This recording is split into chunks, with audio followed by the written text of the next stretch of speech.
Hey everyone.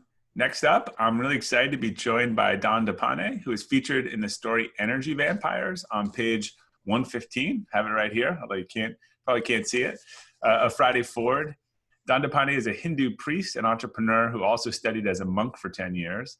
Now he teaches people around the world to live more focused, purposeful lives, speaking to international audiences and coaching leaders from companies like Nike and Trivago.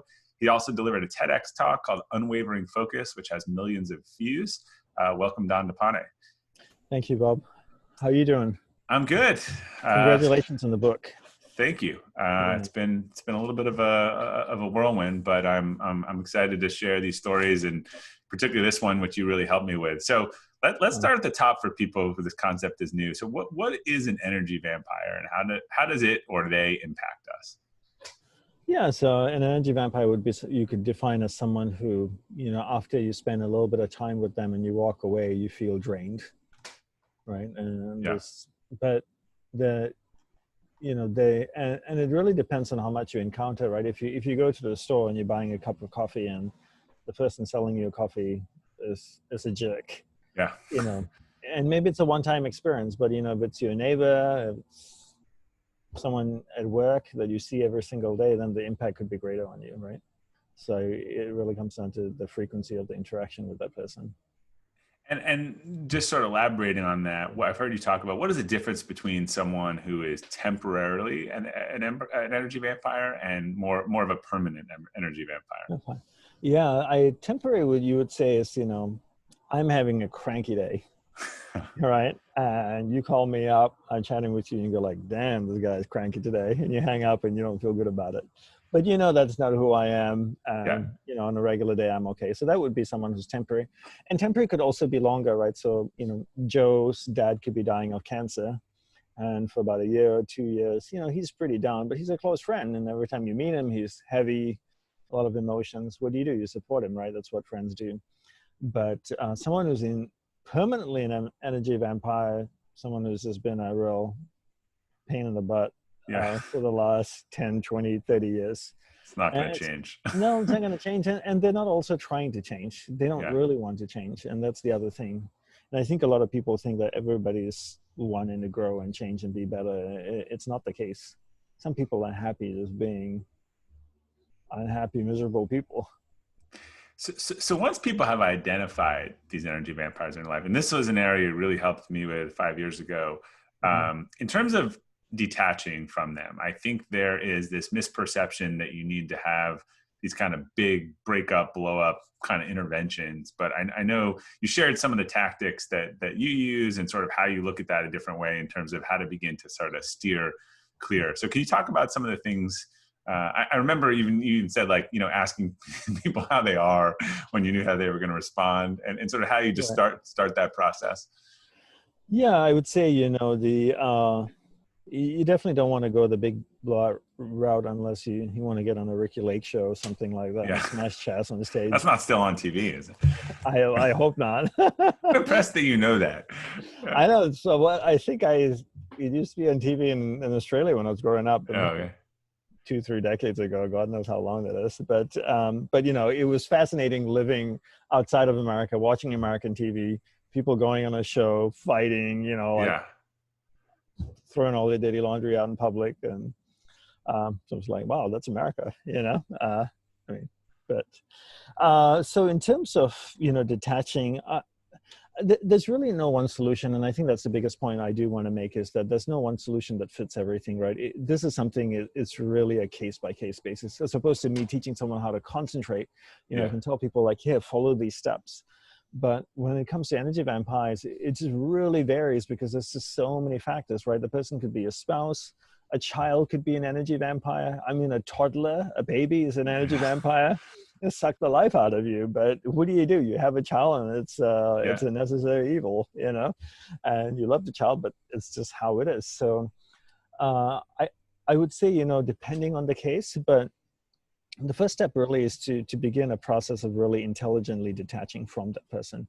If you know that every time you ask someone, how are you, they start to unfold a 15-minute, 20-minute long story of their drama, Yeah.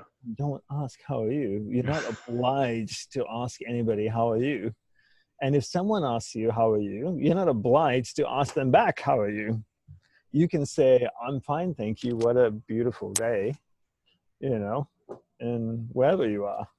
And that's okay. And I think you can be sincere and detached at the same time. And you can also be kind and detached, and loving and detached.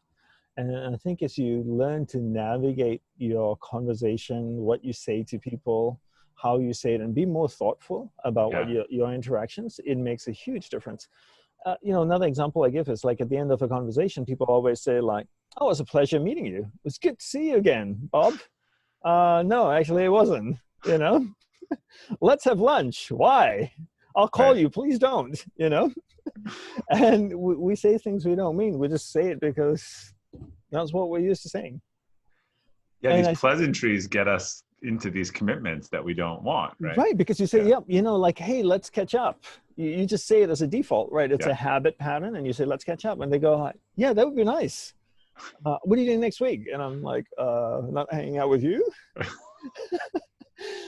So I've become very conscious of what I say, and especially in the work that I do, right? I travel around the world, I speak.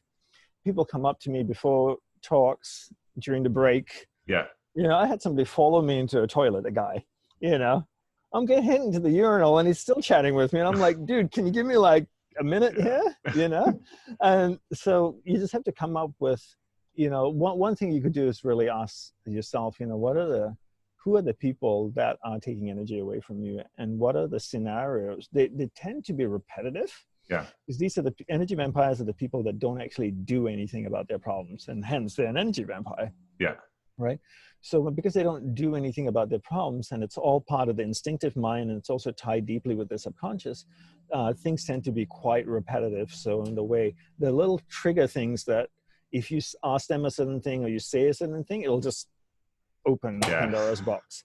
So you just have to be super conscious of that. You go to work and a colleague might be an energy vampire, right?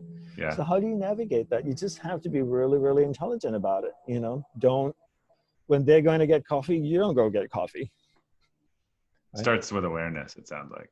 Yes, being totally observant of the situation, being really aware of what's going on, and then being very, very strategic about how you interact with them, what you ask, how you respond. And I always say, be an Indian call center. You have standard. You can smile. I'm Asian. I guess. Have standard responses prepared. Yeah. So like I travel and I speak and I get asked questions all the time. I used to get caught off guard. People go like, oh, can I email you? And I'm like, okay, I suppose, And then I give them my email and then they go like, oh my God, where did I give them my email address? So I've learned to come up, I've identified the types of questions that I get, right? The repetitive ones. And then I've come up with answers. The same way, like you call the call center and you ask them a question, they give you the same response every single time. No matter what the question is, they've got a list of certain responses. And so I think if you take that approach, and you don't have to be a jerk towards them, right? Even if someone is an energy vampire, for me, the non-negotiable rule is not hurting anybody. And that is super critical. No, don't hurt. You can be polite. There was a monk that said this to me once a long time ago. You can tell them to go to hell in such a way they enjoy the journey. Easier said than done. You said the word lovingly detached. So I mean, that immediately goes to sort of family or affectionately detached. Like, what does that look like in reality for people? Again, depending on a situation. So for example, I'm walking on the street. I see Joe walking towards me. I know he's an inherent permanent energy vampire. He sees me, I see him. I could cross the street. That wouldn't be very nice. It would be pretty awkward. So he sees me, I see him, we greet each other. He goes, how are you? I say, I'm fine, thank you. I don't ask him how he is. I go like, what a beautiful day. Yeah. And then I can say to him, please excuse me, I need to get to somewhere urgently. Or I have something urgent to do. In my case, it's true because I have so many things I want to do and I only have a finite amount of life. So I got to get to things, right? And then at the end of the conversation, just have a lovely day. Right. So when you say, I was going to say, or it's good to see you, not we should catch up, right? And it's not even good to see you, right? Because it really wasn't good to see him. Nothing I guess about that's me. authentic, right? Have a good day. Yeah. Right. So the Yeah. key is, there's certain rules I feel like we should try and follow as much as well. Don't hurt anybody. Try to be as sincere as possible, Yeah. right? And you can if you prepare, right? Then you don't have to lie, in the sense that, if you prepare, like if I ever meet an energy vampire, when I leave them, I'll say, have a lovely day. And I truly mean, if he's an energy vampire, I really Yeah. do hope he has a lovely day.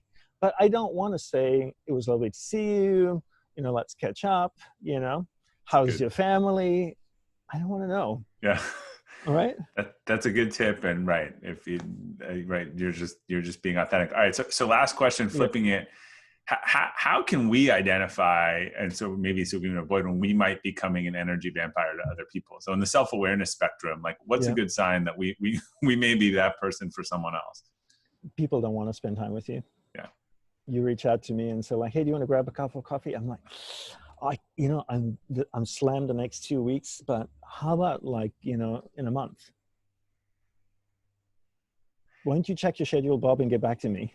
And would you suggest that people like Uh, ask about it or just you can. be I aware mean, of it? Yeah. I think, if you have a friend that's avoiding you Yeah. and you really care about the friendship, you could go like, hey, have I offended you in some way? Have I done something?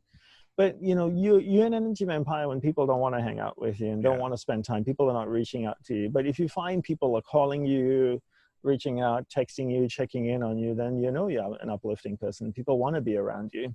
It's a very simple test. You don't have to run like a Also 2 hour self-awareness. It sounds like awareness is self-awareness. key. Yeah, Yeah. exactly. And how do people feel after they leave you? When they leave, are they smiling? Are they happy? Are they joyous? And if they are, then you've impacted their life positively. And if they're exhausted, then you have If they're not. exhausted, yeah, if they're Yeah. quiet, they've really nothing to say, Yeah. then. But most people aren't aware of that part, right, Rob? I mean, they aren't aware of the fact that they're an energy vampire. It's a little hard to see. You really have to have a certain degree of self-awareness to be conscious of that.